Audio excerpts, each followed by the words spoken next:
April 1973. Tragedy and despair have struck Central Texas. A young college student named Maria Flores has seemingly vanished without a trace. She was last seen near the town of Newt more than 2 weeks ago. But with no physical evidence, the investigation has stalled. With few leads and even less hope, Maria's younger sister Ana Flores and a group of her closest friends set out to find their missing loved one. But any grief or sadness caused by Maria's disappearance would pale in comparison to the agony and despair they would soon discover. What awaited this group of youths was a nightmare beyond belief. The events surrounding Maria's disappearance would be just one of the many bizarre crimes later known as the Texas Chainsaw Massacre.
Been captured by the Slaughter family, tied up, tortured, and left for dead.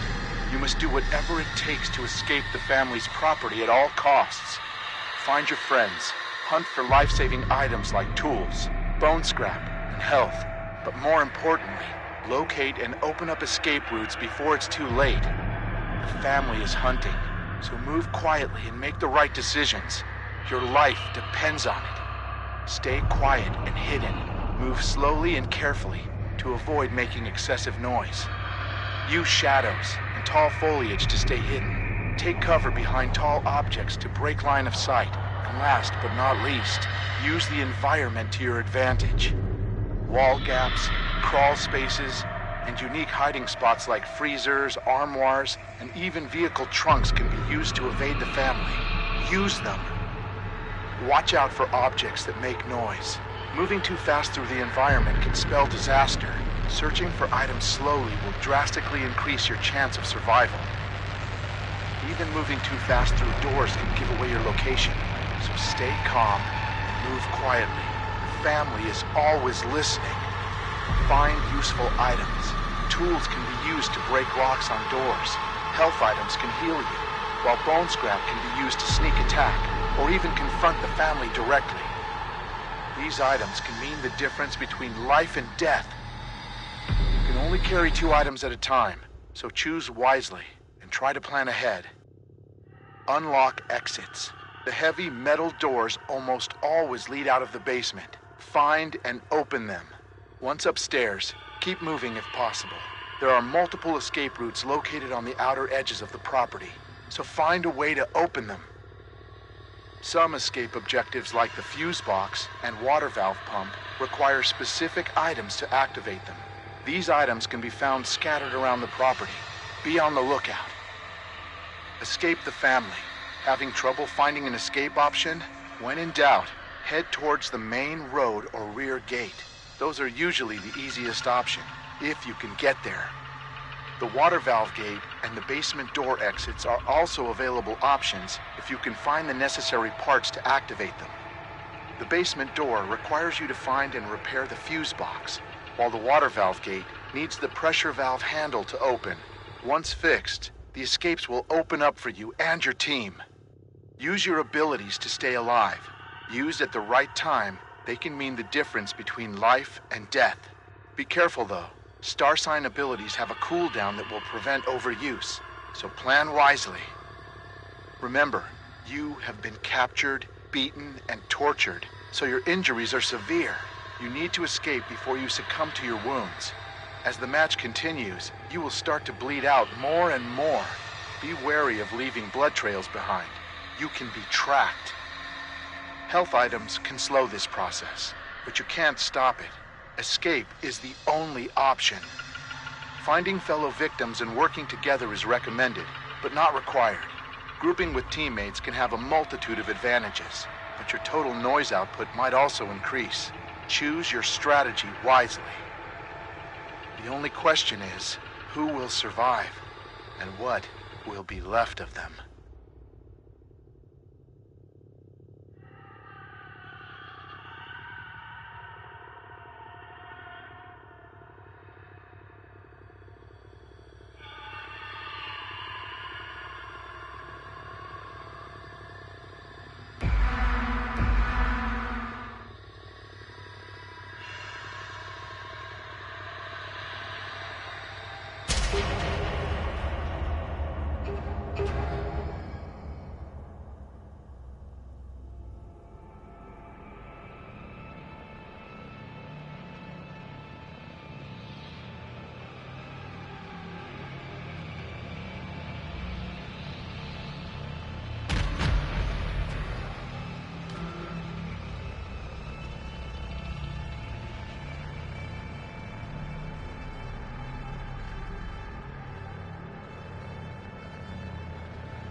String of murders that littered Interstate 40 during 1971 and 72.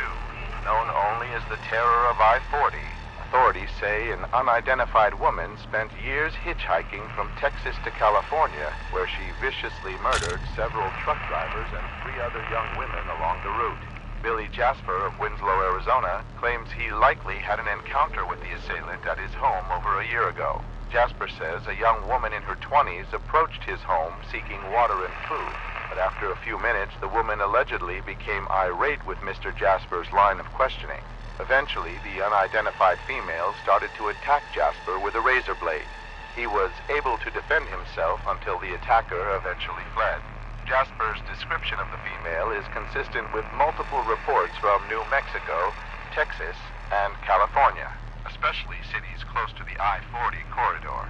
Authorities are unsure why Jasper waited so long to come forward with these details.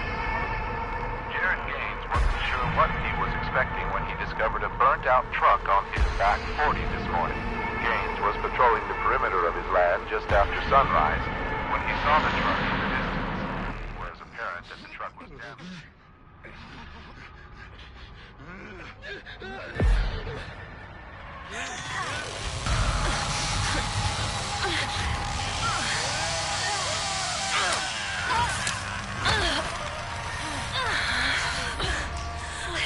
Please, God, if I help me. The others. I can make it. Maybe they're here.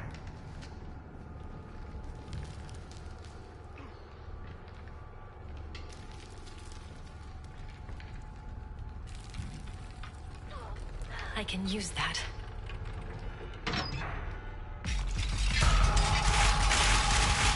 Maybe I can open those doors. I gotta find a way out of here.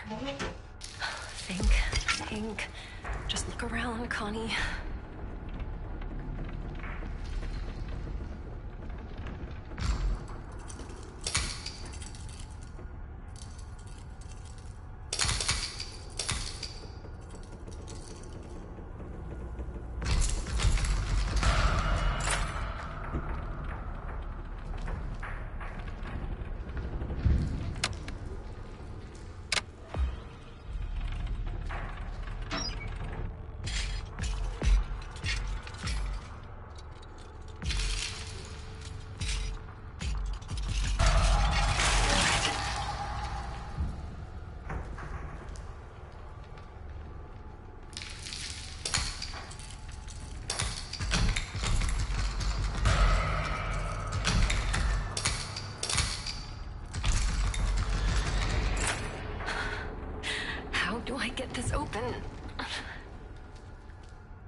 Who the hell are these people?